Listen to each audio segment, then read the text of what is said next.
Hey, how you doing? I'm doing good, man. How are you? I'm great. I'm great. I'm excited to get straight into it. Let's do it. Oh man. Hey, I just want to say thank you so much for providing your time, coming on here and just, you know what I'm saying, giving us a chance to learn about you. Oh, of course. Thanks for the opportunity. Shout out to Whatnot. Definitely spent a lot of hours streaming on here. It's a great platform. You did. I low-key think I may have met you or found out about you through Whatnot. Honestly, now that I think about it. Is I that think true a lot or off me too, so thanks for that. for sure, for sure. I remember that. I remember you were selling some Supreme for a little while, huh? Yeah, I'm a Oh, surprise. just a second. My bad. Excuse me. All right. Anybody in here? How y'all feeling, man? How y'all feeling? Go ahead and hop in that giveaway. We got a giveaway going up, so go ahead and hop in. All right, guys. We have her resale. I'm gonna let her tell y'all a little bit about her, but I guess we're just gonna start off like this. Let us know a little bit about you, where you're from, your childhood, and things like that. All right, well, her resale, but my name is Jessie. I'm born and raised Orlando, Florida. My background before I jumped into the sneaker game was it. Well, I say was, but sort of is still music. I was on the radio down here for 13 years. Got to work with many artists. Developed the relationships with the artists, and then when I transitioned out of radio, um, some of the artists that I had worked with in music, they were some of my first clients when it came to buying shoes, buying clothes for their video shoots. And that's how I was able to sort of get a little bit more recognition from that. And, I realized I loved it. And we just, we're still here, I know that a lot of people were like, oh, pandemic resellers are never going to make it. But I'm still here. Still here, baby. Let's get it. Hey, that's dope. I did not know you did the radio. So tell us a little bit about that. How did you get into that? So shout out to Rollins College. I went to Rollins College in Orlando. And when you're a freshman, you have to pick some random course that you're interested in. And you take that course with everybody that you live with. It's called a living learning community. I've always loved music ever since I was like 12, 13 years old.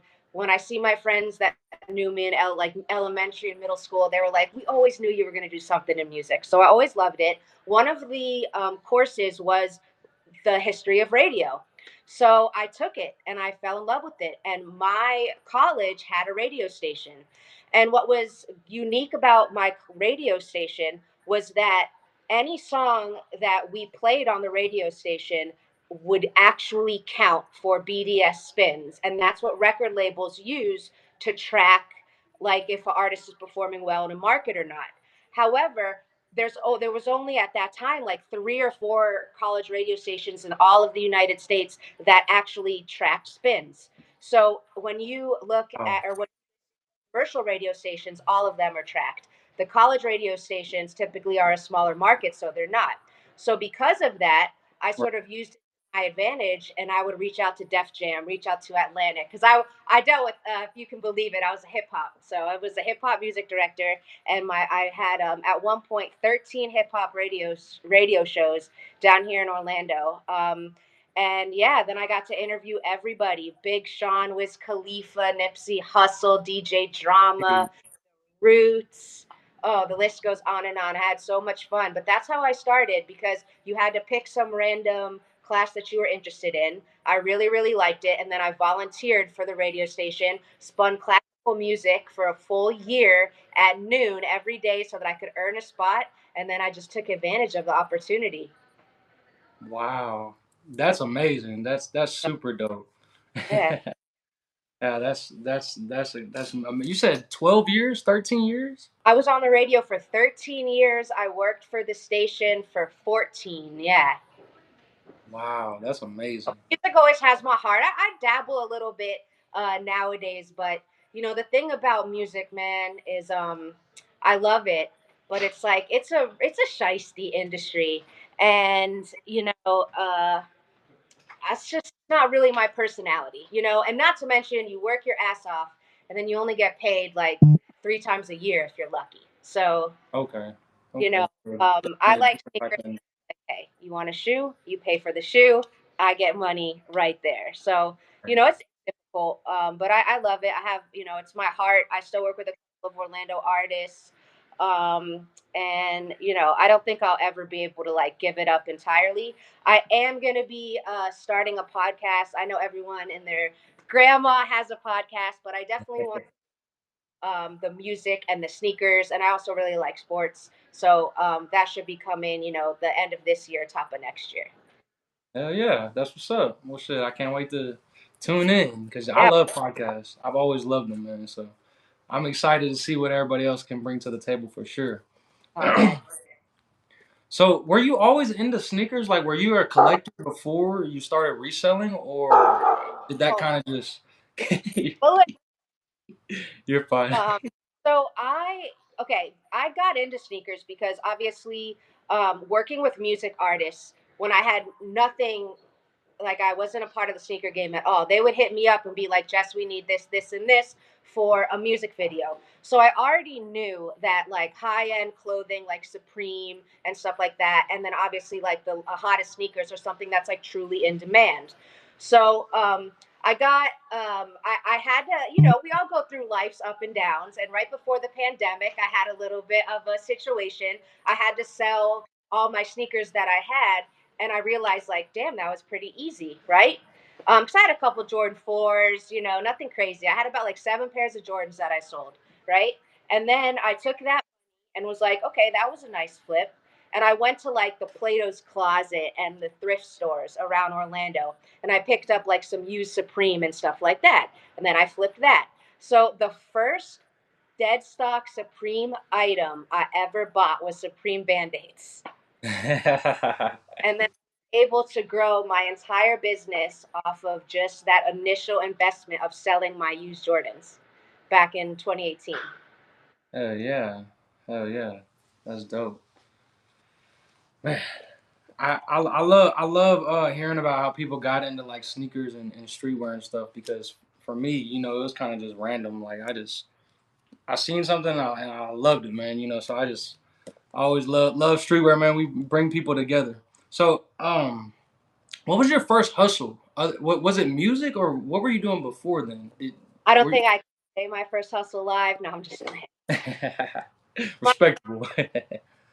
what's crazy is my first hustle ever in middle school. I was hustling burnt CDs. So that'll show my age, right? I know I have a baby face, but I'm a little up there in age. And back in middle and high school, when like the new Mariah Carey would come out, or the new Boys to Men, or Lauryn Hill, my friends would pay me like $5 to burn that album and give it to them. So sorry, artists, but that was like my first hustle.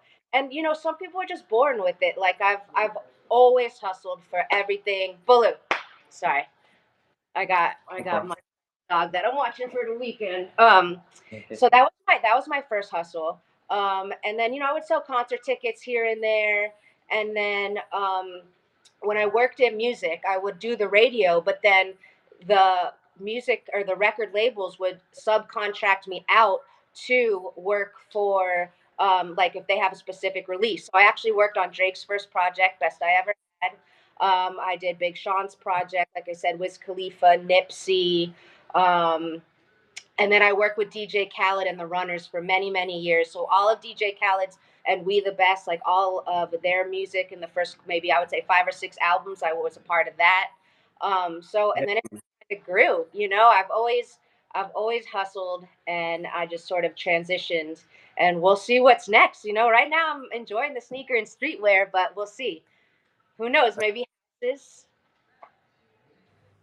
Hey, it looks like it's going well for you though. It definitely is, right? Or what do you think? Any industry there's ups and downs, but I love it, man. Like I wake up happy every day. It used to bother me taking an L all the time, on sneakers.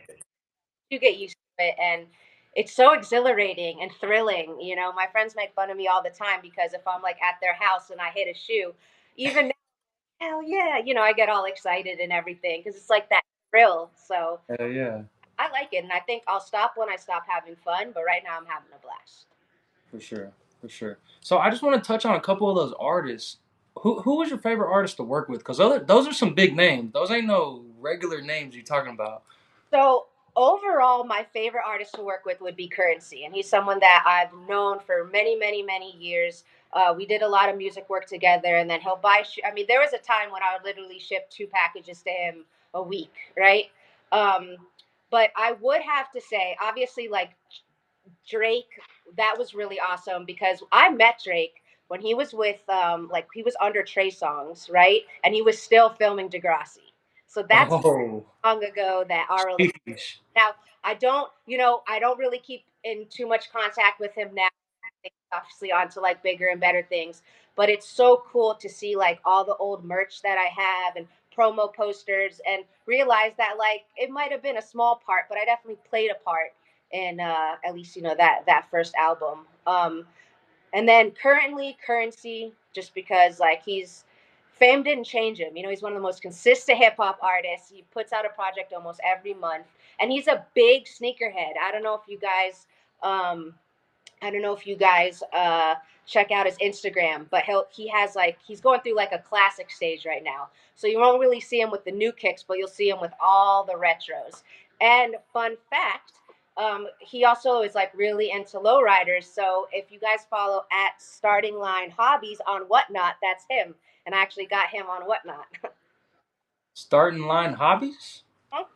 All right, we're gonna have to check him out and see what he's about. Oh shit, Yeah, that's my dog right there.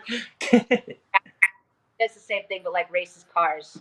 He's really into that. So Hey, that's dope. Shout out to Currency, man. We're gonna have to check him out. See yeah, what he's man. about, man. That's dope. So I want to go back into the shoes. I had a question. You said you sold a little bit of streetwear, right? Yeah, I would say Supreme, and then like obviously if people have requests, I can fulfill those requests. But Supreme is the one that like I research up and down, and I actually started with Supreme really before I started with new sneakers. Okay. Okay. I was wondering, do you think streetwear sells better or easier than shoes, or what do you think? If you were to ask me this question, like a year or a year and a half ago, I would have been like, nah, like sneakers are better. But now with the economic climate that the sneaker industry is, and also the way that Supreme has now transitioned from pumping out products for the masses to going back to the exclusivity and only releasing limited amount of pieces. I would say that at least this season, spring summer 19 so far, I've had more Supreme sales than sneaker sales. Okay. Because with me, people come to HEResale, people shop with me because it's hard for them to get that item, right? Now, unless it's like an SB, a Travis, maybe like a Joe Fresh Goods or something like that, you know, the everyday person can hop onto Nike and get that dunk that they want. They can go on Yeah. get that Yeezy 350, right? So, but right now, still, if someone wants that Supreme box logo, or they want like the Supreme Burberry puffer or box logo beanies, it's right. So, like the demand and the exclusivity is there. So, I would say now, yes, streetwear, sneakers. But if you asked me that same question a year and a half ago, when Tremaine was still the creative director of Supreme, it would have flip flopped. Interesting. Interesting. That was a nice answer.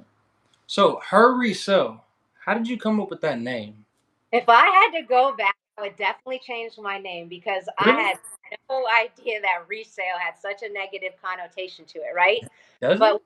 thinking of my name, I was like, well, I don't want to explain to people what I do. I want them to know exactly what I do in the name. And then I had like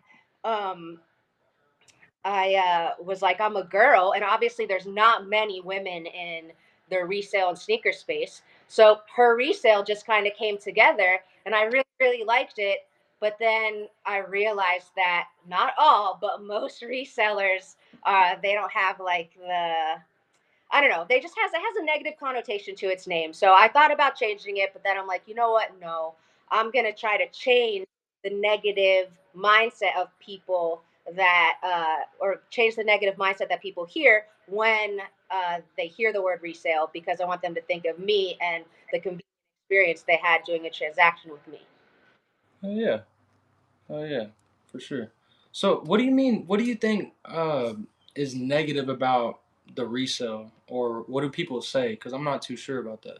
Well, resale in general, right? People get upset because they don't feel like it's fair that they need to pay a premium for an item that I paid retail for. Like, no one wants to spend, right? But that's typically people that aren't familiar with the space, and they just think like, oh, because I have all the track albums, I deserve to have his shoe, and I can't get his shoe because people buy them for all this money and hold them, and then they lose out on their chance, right? So I Okay. think that negative connotation comes from.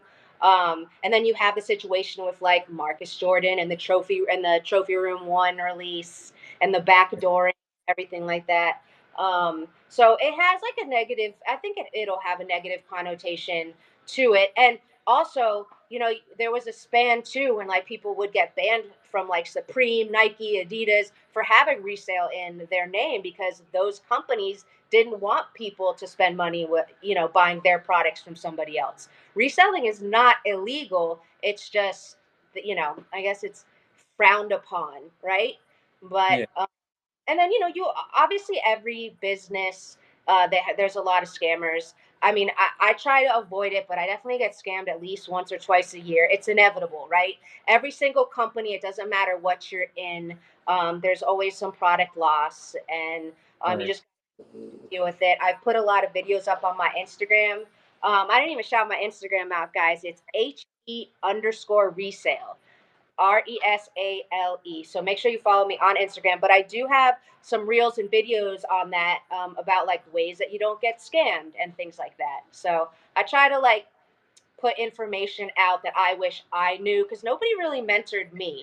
Um, Drops by Jay helped a lot. He's like one of the biggest Supreme accounts. He was Yeah. awesome. Pre-population started, but there's not many of us around still that was around back in the day. But yeah, Yeah. Shout out to Drops by Jay. I was yeah. gonna say your Instagram is really nice too. Thank Um, so I love looking at it. It's very aesthetic. I was gonna ask, how important do you think the aesthetic is to your page? Thank you. I appreciate that.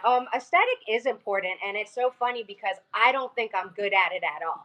Like Oh. I still have an iPhone 12. Like I can't wait to get the iPhone 16 so I can like get better pictures.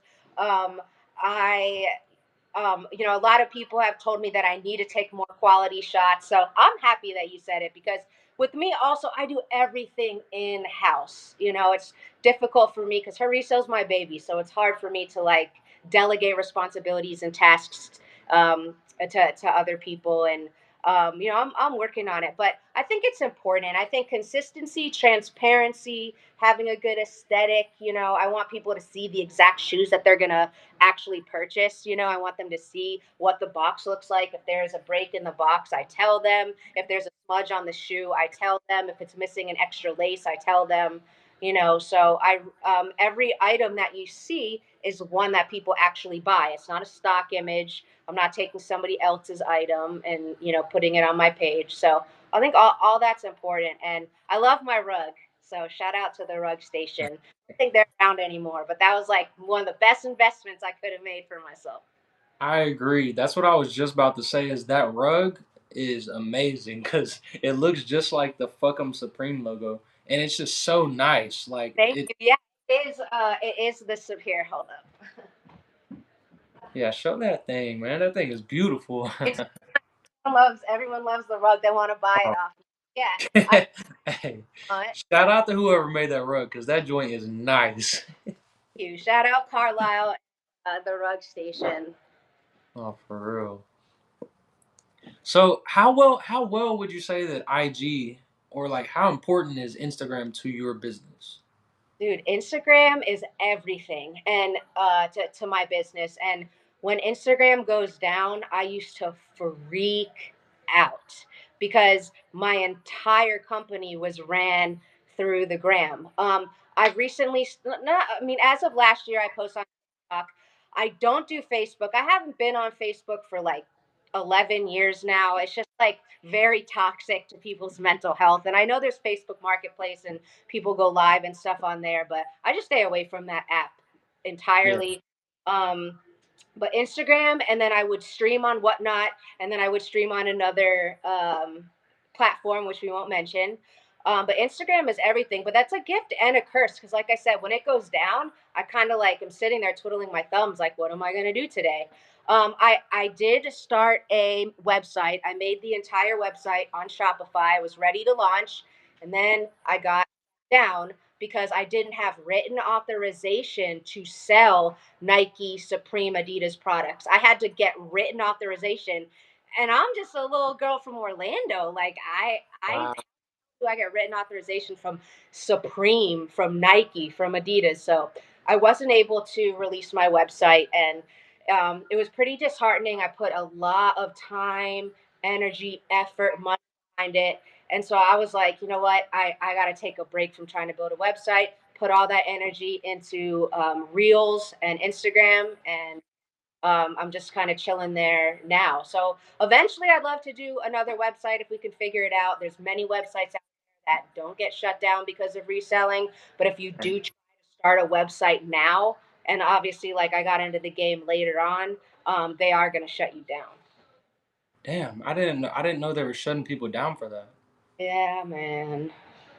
I wonder how that works because I see all types of websites selling that shit. So See a lot of people. There's a lot of people selling fake stuff, but I think so. I did it again. I did it all myself, and I think um, me putting official Supreme, or probably a lot of it had like verbiage issues, because I didn't think I was doing anything wrong. Again, reselling is not illegal. So, and I like to be transparent, so I just was posting those items, labeling them. But yeah, so not whatever the opposite of a shout out to Shopify, that, because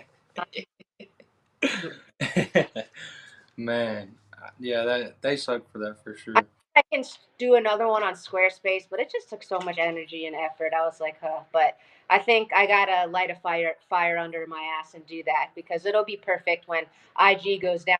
IG and WhatsApp get hacked like once a month now, so at least I'll have like another option. Yeah, for sure, for sure. So I know earlier you mentioned consistency being important. What else would you say is very important to your page? Transparency, honesty, um, communication. I have it's so cool for me because when you build a business, you want to retain customers, right?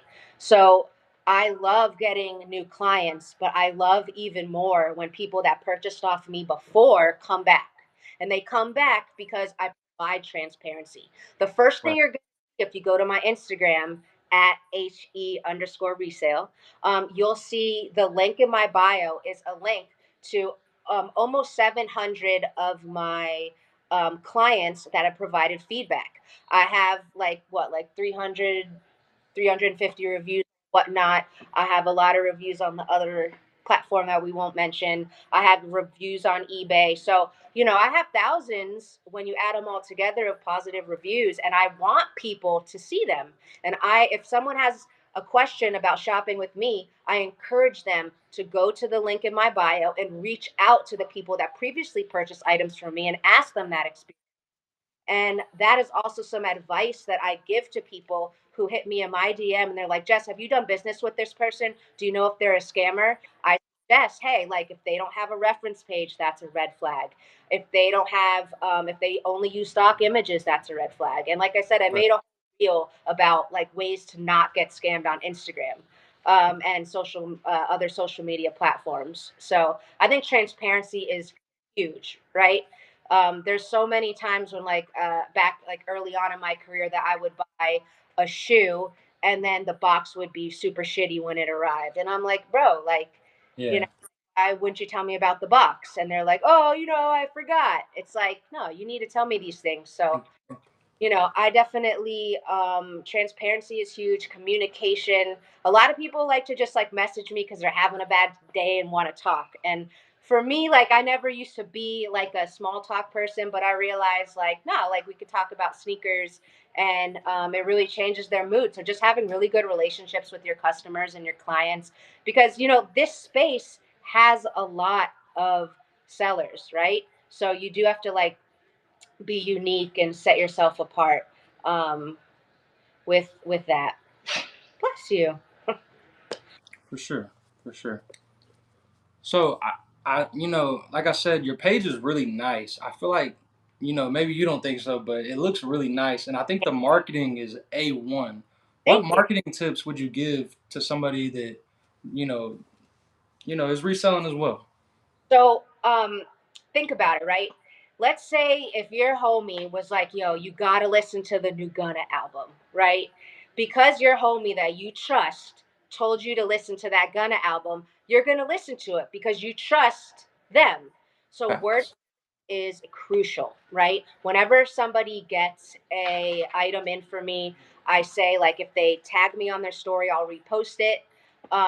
Because if your friend buys dunks from me, they'll see that I'm not a scammer, right?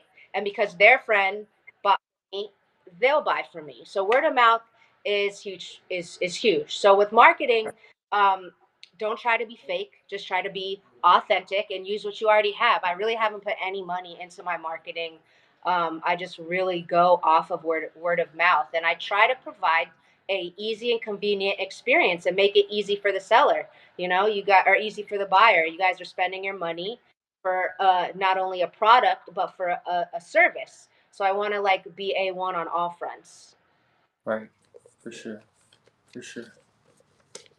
So on the shoes, how hard is it to consistently cop shoes? Because personally, I'm gonna let you know right now. There's a reason why I don't sell shoes because I can't never cop them shits. Listen, it's not easy. And if it wasn't for some of my very, very, very close friends, I don't know how I would do it because I don't bot. Okay. Like I said, I'm over here on a 12. Okay. Technology is not my thing. I tried to I purchased a bot called Suipreme, Suipreme.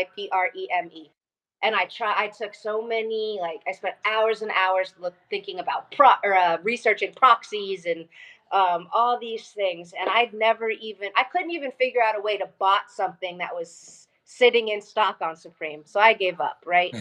um, so I just have like a nice network of about 4 or 5 people that every heavy, big, profitable release, I bug the shit out of them to enter the sneakers app.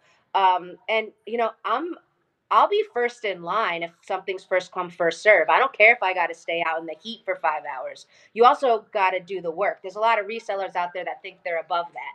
I'm not. And I Yeah. think having a solid work ethic, you'll be able to get what you want. And then I always joke because I say the resale and HEResale is because I have to buy everything at resale.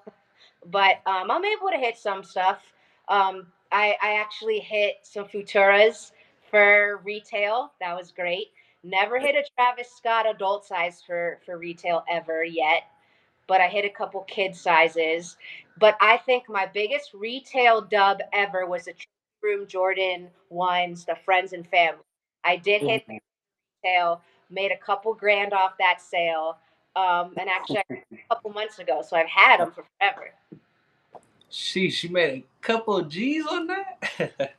Yeah. Would you say Next, is that I don't think you'll ever make a couple of G's from sneakers, but we'll see.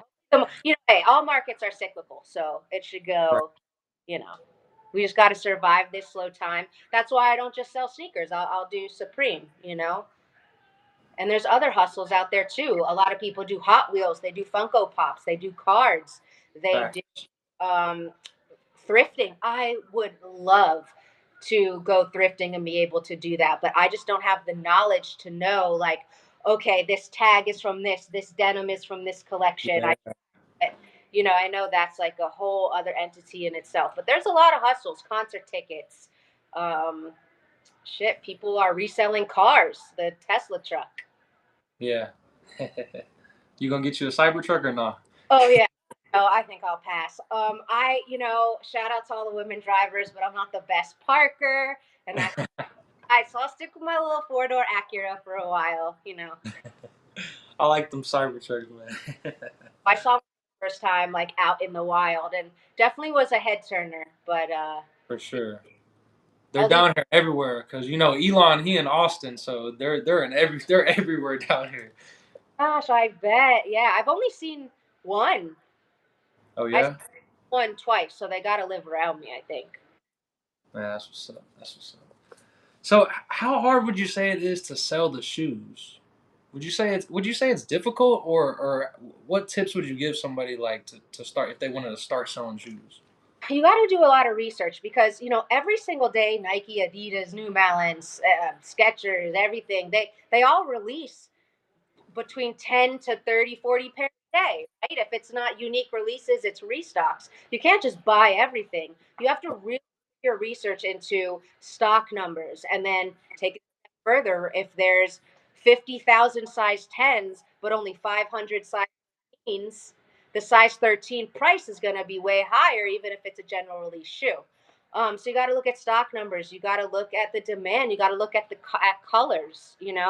Like I'm not gonna. I don't mind yellow, but yellow shoes they don't really sell well for me. So I know that even those Jordan 4 Thunders that came out a couple months ago, I didn't even cop any pairs unless people pre-ordered.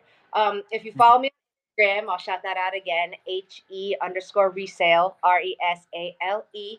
Um, I always will put like polls and those slider things. So that gives me when people respond and I get about a couple hundred responses each time, I'll know like, okay, this is going to be people really, really like this. I should cop a couple of pairs of these. Then for maybe 75% of the releases now I can offer pre-orders. So I can offer like guaranteed pre-orders, pay a little bit more up front and then you can sleep in on the release and I will ship the shoe the same day it releases or ship the Supreme item out on that Thursday.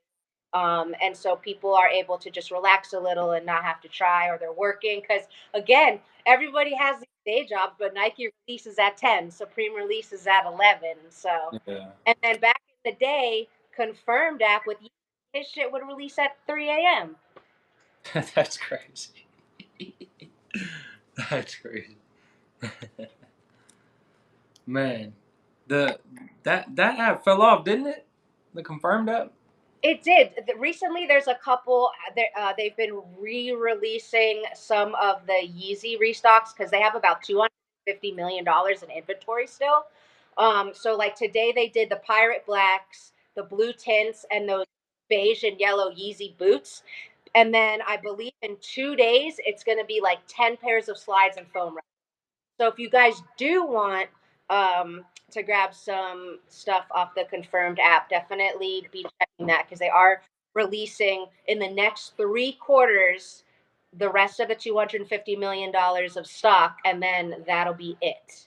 And then the only other Yeezys that we will get released will be through Kanye himself, and he's going to be making all of his items $20.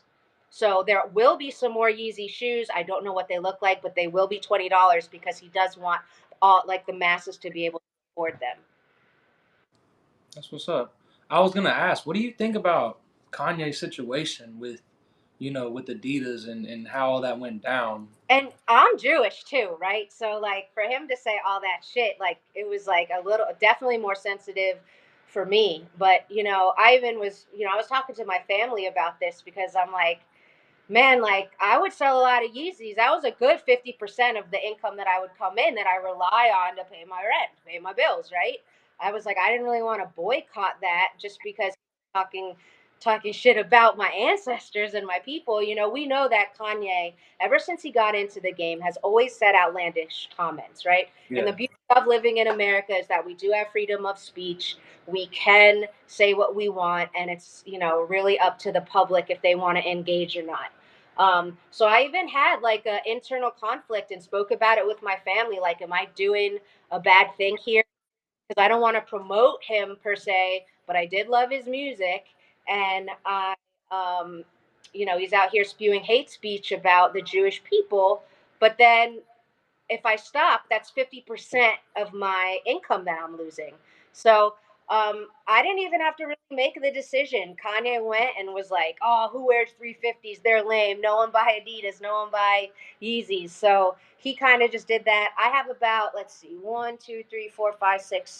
8 pairs of slides left, uh, 4 foam runners, and that's kind of it. I haven't really purchased any anything else from Yeezys. I was intrigued about those Yeezy pods, so I did buy them. I got them, I put them on and was like, this is ridiculous. And then I sold them for $40. How are they? They felt like socks, you know. And it's like I thought I was gonna do like a whole reel about like this is me playing basketball in them, this is me bathing the dog in them, this is me going grocery shopping. But I was like, I look too ridiculous. I look like I'm literally in my socks. And with me, man, I know I like put myself out on the internet a lot, but I'm pretty shy, and I do not want to draw attention to myself in public. That's funny. I remember seeing them things and everybody was upset. Oh man. So, do you have any tips for anyone who might want to, try to like win shoes in store or win raffles? Because I feel like it's pretty hard. Like, you know, Yes, definitely. So Orlando's not the biggest market for reselling, right? But we do have Trophy Room. We shout out to Galactic G, that's our skate shop for SBs. So what I the dog that I'm growling at himself in the mirror right now. Sorry. I love him. So I follow them on social media, right? And I actually have the alert on my phone. As soon as Galactic posts that they have a raffle, as soon as Trophy Room posts that they have a raffle, I will send that out to all my friends. And it's not like I expect my friends to work for free, right? They know the drill. If they hit, I'll hook them up. And I would say get yourself a good team of people, even if you got to pay them or pay for their gas, take them out for the more people that sign up in store, the better your chances. Because a lot of people will complain and say, like, oh, this place backdoored. They didn't backdoor, they only were allocated 12 pairs from Nike, you know? So there was only one winner. Um, it's or same with Trophy Room. Oh, well, he's Michael Jordan's son. Well, it doesn't matter. He still only got maybe 15 pairs of Travis Scott's. So if thousands of people come in and enter, there's only 15 pairs. So the more people that you can enter, the better. And what I also do is anytime there's a release that I really, really want, I will make sure to enter every single EQL raffle that I can. And EQL is that new online service. Are you familiar with it? That a uh, lot of stores do, like Undefeated does, ABP does, Lapstone and Hammer. Um, Extra Butter, and it's called Run Fair through EQL. And you go, and they are the ones that actually choose the winners. So Alma Manier does it, and I've actually won from them. I won a pair of Trophy Room clothes through the EQL raffle. So they ensure that raffles are actually random. And then a okay. lot of cases, like I said, I'm here in Orlando, but I can enter an EQL raffle from a store in California. So it also is more encompassing, right? I'm not just having to enter at one store in Orlando. I can enter many stores. I think I must have done 30 raffles for the Travis Scott lows. I really want these Kobe girl dads that are releasing tomorrow. So I did about 10 or 15 EQL raffles for those. Of course, I went to Trophy Room. As soon as Trophy Room put up that they had the raffle for it, just sent that out to all my friends. That's what you got to do. You know, nothing comes easy, right? And you are going to get out of it what you put into it. So a lot of people use reselling as a side hustle. I eat and breathe and sleep. I dream about reselling. I dream about sneakers in my sleep, right? So it's really just what you put in. And this is my full time hustle. Will I do this forever? Probably not. I always want to like see what the next level is, but you definitely get out what you put in, and that's what I would say to someone that wants to start is really you can't just do it alone unless you bought. I'm not going to sit here and trash botters. I'm going to sit here and say, I wish I knew how to bot. It's kind of one of Yeah. those things. You can't beat them, join them, right? Uh, Yeah. you know, that's like the nature of the industry. And you also have to be very flexible. Like I would also say that because every 6 months, I like sit down and I see like what's working, what trends do I notice, what do I need to change, what don't I need to change. And like every 6 months, I will add something or take it away or focus on something that I wasn't focusing on before. You have to be very adaptable and very flexible as well. If you're very narrow and rigid, you won't have too much success because the industry is always changing. And that doesn't just go for sneakers, that really goes for everything, no matter what you do. Right. That's true. That is true. My goodness. Um. So, what would you say is like one of the most challenging times or experiences that you had as far as reselling goes? Getting scammed, bro. Because like I started this with $150 in my pocket, and so when Nike loses a shoe or it doesn't get delivered and they have to issue a $130 refund, or or Yeezys, if you buy something and doesn't come and they refund you 250, that's nothing to them. To a small business, that's a lot. Like I don't have like you don't that doesn't come out of insurance. That comes out of my pocket. That comes out of my light bill, my rent. So getting scammed definitely sucks. But I'm very because of that, I'm very guarded with who I purchase from. I probably get 10 to 15 requests a day of people that are like, hey, can I send you the list of what I'm selling? And, I don't ignore them per se, but I literally only buy from like the amount of people you can count on one hand, because I know if I need a receipt, I can get a retail receipt because it'll come from Nike or Adidas or Foot Locker or, like Trophy Room or other boutiques, other tier one boutiques.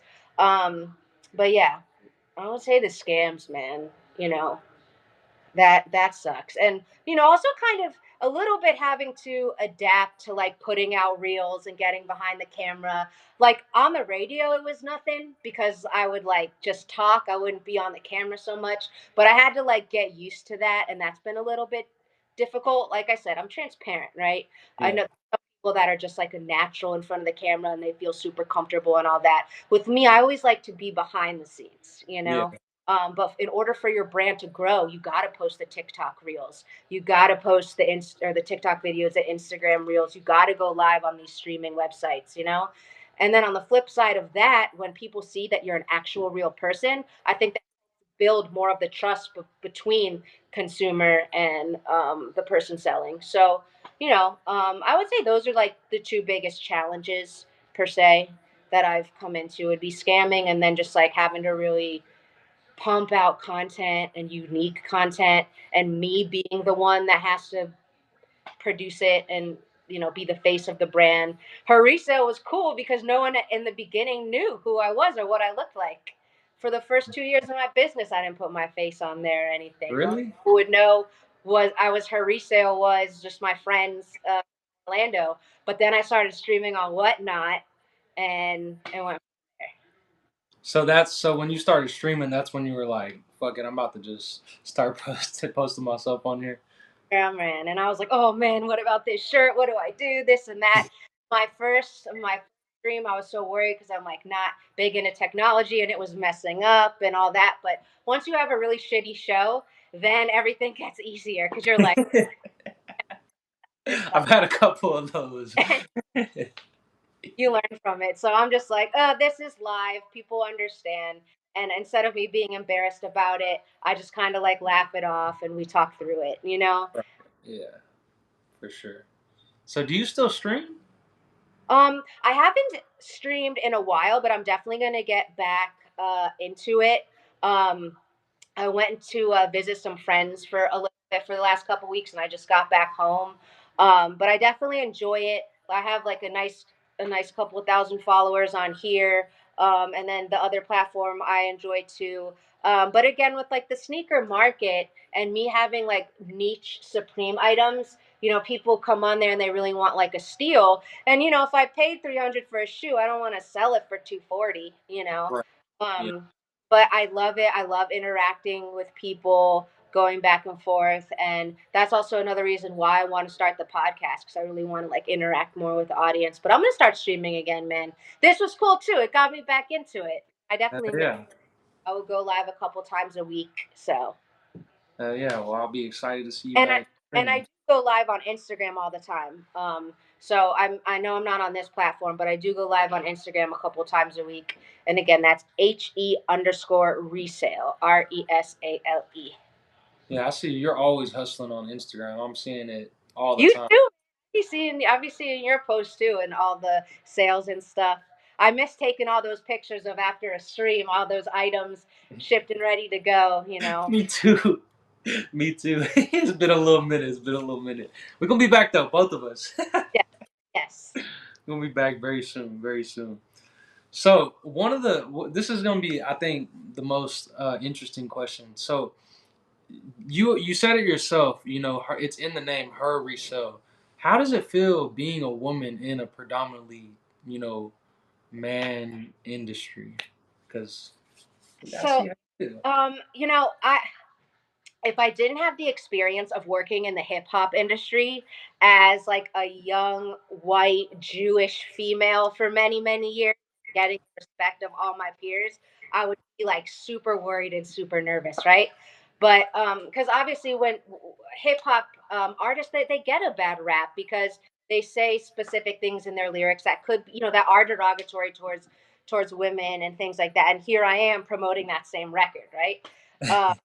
But I got used to that. And then when you meet these people and you realize that a lot of what they rap about is just because that's what the masses are consuming. I just like looked away and I got a lot of respect. And then when I entered the resale game, I think too because I want people to have a good professional experience with me. And if somebody slides in my DMs and they're trying to flirt or I don't even pay attention to it. I just ignore it, right? Like I'm not on the internet to meet people. I'm on the internet cuz it's my job. So that's kind of how I do it. But there's a couple other females that I like I worked with Duva for many years from Preem Prop. Bratty Kicks I know is like another one that I see streaming a lot. But yeah, we are few and far between. So I try to just think of it more as like a opportunity because we are so rare. But I definitely stay on that level of being professional. For sure. So, do you ever get kind of like have you ever got treated differently because of that in certain situations? Yeah, all the time. Guys will say things because they think that's what I want to hear, and in reality, it just has the opposite effect. But I have my blinders on. I'm very professional, and it's kind of how I go. And 90% I would say 95% of the interactions that I have with people are positive and great and wonderful. And then you learn when people are bullshitting or wasting your time, and just kind of act accordingly. And that's not just for reselling. That's honestly, like I said, in whatever you do for a job. Right. Right. For sure. So, would you say that do you think that more females like shop with you, or is it kind of just a mix of it? I definitely have a lot of females that shop with me, but it's a big mix. Young, old, male, female, non-binary. Everybody, um, everybody. So yeah, I wouldn't say I have like one demographic or anything. I do have a lot of customers in Florida. I do have a lot of customers in New York, Atlanta, LA, El Paso. Um, Yeah. yeah, it's always really cool too. Oh, Canada as well. Um, I got to ship a couple packs to like Taiwan, to Israel, the Philippines. That's always fun. Oh yeah. France, yeah, like worldwide and stuff like that. It's always a little nerve wracking because you want to make sure that the items land, but it's super cool. Yeah, for sure. For sure. So, if you had anybody that you could say that you maybe looked up to or influenced you, as you were growing up, or even as an adult, who would you say that would be? So, one of my best friends, his name is Hovain, and he actually passed away 2 years ago. He was like my biggest cheerleader. He was a big music industry manager, and he was a father of two girls. And I'm an early bird, right? So he would always be up getting them ready for school, and I would be up super early, and we would just talk sneakers all day. But when I worked in music, he would help me, get interviews and help me get deals and jobs and everything like that on the music side. And then I would always help him get shoes and things like that. When the Travis Scott Astro World Festival happened and then he went silent, right? Do you remember when he did that interview with Charlemagne the God? Hovain, rest in peace, actually put that together. And as a thank you, Travis sent him Um, actually Travis sent him these, not this not this shoe, right? Because Hovain's a size 12, but the trainers. This was when nobody had the trainers. So Hovain was the first person to have them, gifted by Travis as a thank you for setting up the interview. And he sent me pictures. So I was able to post those first. So he always looked out for me, and he's the biggest cheerleader and such a big hustler. And he always, he was always super duper respectful. Everybody loved him, and I would say he was my biggest influence. And when I am having a rough day or involved in a tricky situation, I literally ask myself, like, what would Hovain do? And then someone else I really look up to is Wes, who's Drops by Jay, and also JR, who is Supreme Hustle. And over as well, those all three of those guys have like really sort of taken me under their wing and helped me out a lot in growing. So look up to those guys a lot. Yeah. Oh yeah, oh yeah, that is dope. Thank you guys for hopping in the giveaway. Thank you guys. So Susan is in the music biz. So let's go start town, guys. Make sure you follow me on Instagram here. yeah, go ahead and type it in the chat, guys. Follow her on IG. All right, she makes hella dope content. That's what we've been talking about. All right, you need to go check it Thank you. out. Okay, that's my. What is it? Okay, there we go. Boom. Yeah, that's my at.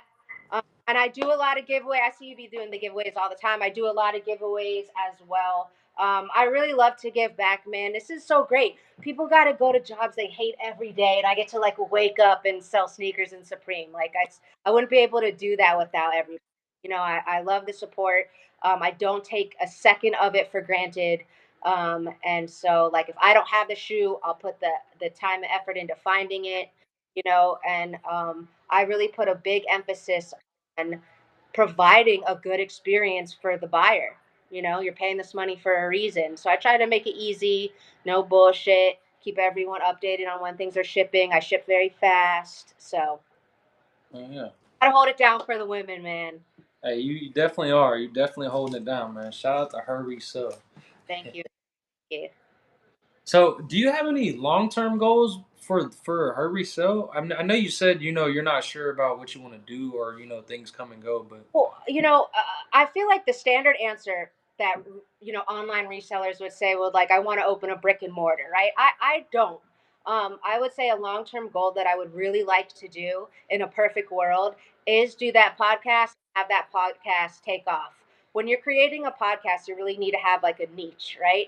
And I want to blend music artists and sneakers and also sports because I sell like a lot of the Orlando Magic players here in Orlando, so I could and some other athletes, so like I could also infuse them. So I really would love to do the podcast, but I'm gonna need I'll need some help with that, and that's a little bit difficult for me to sort of ask for help and accept help because like I said, her resale is my baby. But I would say that would be like a long-term goal, and just growing, man. I want to continue to get better connections and things like that. I don't want to say I get jealous, right? But I mean, everyone gets a little jealous when they see that person that takes a picture and they have like 50 pairs of Travises, and you're like, oh, here's my three. I definitely would love to keep growing, making connections, and just keep having fun. Like I said, I we all go through trials and tribulations in life. I definitely had a pretty crazy life. So I'm very happy that I can wake up and do something that puts a smile on my face because life is hard, man. I know it's Men's Mental Health Week or Mental Health Month. Last month, I believe it was Men's and Women's Mental Health Month, and life is definitely difficult. So you got to find joy where you can, and I really really like it, and I'm so blessed every day that this is what I get to do. for sure, for sure. So, have you ever thought about like making merch or like starting a clothing brand or something like that? Yeah, I will. So hold that thought. I know she got the rug. So I had some mock-ups made, right? Of like I wear the other ones in my closet, but like this is a hoodie. Is that embroidered? Yes, so it's my favorite, Ooh. right? So um I thought about making some hoodies and stuff like that. I would love to do something. That is drippy. Thanks to him, I was like, nah, no one's gonna want to rock this. But I remember when I was making merch, Jove IP was like, Jess, I need it, I'll rock it. And a lot of people have said that they would, so that would definitely be something I'd love to do. Obviously because I sell sneakers, I always thought about maybe socks, or something like that. But yeah, you got to spend money to make, and I got to make some type of here shortly when it comes to like merch and stuff. But that's definitely something that I would like to do, and hopefully I can find a good company where I can get some of that stuff like produced. And with me, man, I just give it out for free so people would rock it. Yeah. Hell yeah. I'd be very good at selling my own shit because I just would want to give it out for free. Hey, that shit's hard though. I love the embroidery. But anytime you make a purchase of me, even if it's a clothing and not shoes, my first sponsorship that I was with was Crep Protect. So I still have thousands of these Crep Protect wipes. So every purchase, you'll get some Crep Protect wipes. You also get a sticker. You'll get a business card, and on the back of my business card is a size conversion chart. So, like, let's say a shoe that you want is only in sizes and it's an EU size 48. You could take out my business card, flip on the back, and you can see that converts to a men's 13. I think it's a Oh men's. yeah. So yeah, so I do that, and so every purchase comes with Crep Protect wipes, a sticker, and the business card, which is also a size conversion sheet. So, and then I'll also throw in some free T-shirts and stickers. Like I said, I want to keep the people coming back and provide a good. Yeah, that sounds like an amazing experience to me. So y'all go ahead and check her out, man. So the last question, basically, just I just want to know what advice would you give to somebody that you know wants to get into reselling or maybe just anything, starting a business, but they don't know where to go, they don't know what to do. Maybe they don't even have the confidence to start. I would do do your research. There are good cook groups out there. I belong to School of Cop. I belong to Juice Gang. My boy Dre does Date Ass Kicks, and you do pay like a monthly fee, right? But they tell you like what shoes are coming out and stuff like that. And I don't particularly go on the discords or anything on any of those now, just because like I'm so fully immersed that like I like know what's coming out, this, that, and a third. I post about it on my stories. But I would say like joining a cook group. If anyone is interested in joining a cook group and they need some good recommendations, like let's say they don't live in the U.S. and they want a cook group that will provide information for overseas releases, hit me up on the DMs on Instagram, and I can point you in the right direction. Maybe one day I'll start my own, but it's a lot of work. But yeah, I would say that. And dude, there's so much free information out there, like YouTube and things like that. Even if you like did that or ask Chat GBT, but just like in everything, right? Like if you want to perfect your craft, you got to practice and fully immerse yourself. So, if it's something that you want to do, give your all. What I do every day before I even get out of bed, I like literally wake up, put my glasses on, and I check the sneakers app. I check some of the websites and Instagram pages to see like, oh, are they going to restock something? And just getting the good habit of that. There's so much free information out there too, but you got to put in the work to research. Nothing's just going to come to you, right? Facts, for sure, for sure. Well, we appreciate that. So with that being said, any last minute thoughts you have for the people? Maybe it doesn't have nothing to do with reselling, but just Hey, what up, Joe? just as a human, like Oh as man, a person. What do you like got? be careful. I'm always happy to help people if they need a legit check or if they want to know if somebody is legit or not. Um, Definitely, I have a lot of information in my Instagram reels. A lot are obviously just me showing the shoes, but if you scroll down, you'll see that I show you like I try to answer some questions. Don't be afraid to ask questions too. Like that's like super important. Um, but yeah, man, just have fun with it and circle back to what I said before is you have to adapt to the ever changing ways of the industry. Don't get stuck in something for too long. I know I'm a little hypocritical because I'm like all on Instagram, but definitely spread your wings, get something on all the social medias, because I know I people that are huge on YouTube and then have 2 followers on Instagram. There's people that have 1 million followers on Instagram, 100 followers on TikTok, right? So Right. you may not blast off on all the different social networks, but you'll find one or two, you know. So Something that, that works for you. yeah, sure that you have a presence on all of them, and put out that unique content. Answer questions, immerse yourself. There's books out there too, you know. We got to start reading, folks. Start Yes. reading. All right, Jess, Miss HEResale, thank you so much for coming on and providing your time. It was amazing. I think you gave us hella game. So we appreciate that. And Appreciate who knows, maybe one day we could link up and do this in person one day. Because this, it. I, like, Gotta yeah, learn I enjoy this shit, but I want to do it. I want to start doing it in person for sure. What was that? My bad. Orlando. I've never even been to Texas, so All right, I'm gonna have to come to Florida. I've been to Florida once, so hell yeah. but it No, was no, at the top. but you probably would being in Texas is high everywhere. So Oh yeah, we're used to that. But yeah, yeah, so we great. appreciate. Thank you for the opportunity. And yeah, guys, make sure you follow me, HE_resale, RESALE. And I will be back live streaming soon. So thank you so much for the opportunity, fam. Yeah, shoot her a follow. Y'all see her name right there. She already got plenty of sales on here. So shoot her a follow, and we'll be back.